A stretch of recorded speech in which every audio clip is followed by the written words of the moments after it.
Ahmedabad plane crash, क्या यह एक हादसा था या फिर कोई टेक्निकल ग्लिच हुई है या फिर कोई मानवीय लापरवाही के कारण हुई है? इस पर जानेंगे एक वकील की नजर से।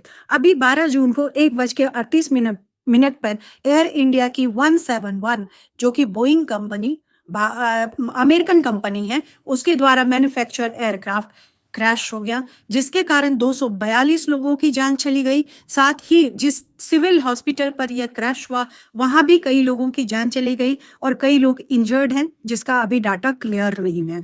बोइंग कंपनी के बारे में कहा जाता है कि इसके सेफ्टी रूल्स को लेकर के कभी पहले भी काफी विवाद रहा है और कई कंपनियों ने इन पर दावा दिया है कि यह जो इनकी सेफ्टी रूल्स को मेजर नहीं करते हैं और इनकी बनाई हुई मैन्युफैक्चर्ड जो एयरक्राफ्ट है वो कई बार क्रैश हुई है। करीबन 900 लोगों की जान जा चुकी है। मैं क्या गलती रही और किस तरह के सेफ्टी रूल्स को अपनाना चाहिए था, यह तो एक डिपार्टमेंटल जांच की बात है। अब बात यह आती है कि विक्टिम की फैमिलीज को, जो कि टाटा ने इस एयर इंडिया को ऑन किया है और उन्होंने 1 करोड़ रुपए कंपनसेशन देने की बात की है। लेकिन क्या एक व्यक्ति के जान की कीमत सिर्फ कंपनसेशन दे देना होता है? एविएशन लॉ के हिसाब से यह साफ है कि जब भी फ्लाइट टेक ऑफ होगी या लैंड करेगी तो सबसे पहले उसकी टेक्निकल चेक होगा, उसके सेफ्टी रूल्स की बात होगी। लेकिन कहाँ कमी रही कि टेक ऑफ करते के चंद मिनट के अंदर ही 600 मीटर भी ऊपर हाइट पे नहीं जा पाया और यह प्लेन क्रैश हो गया।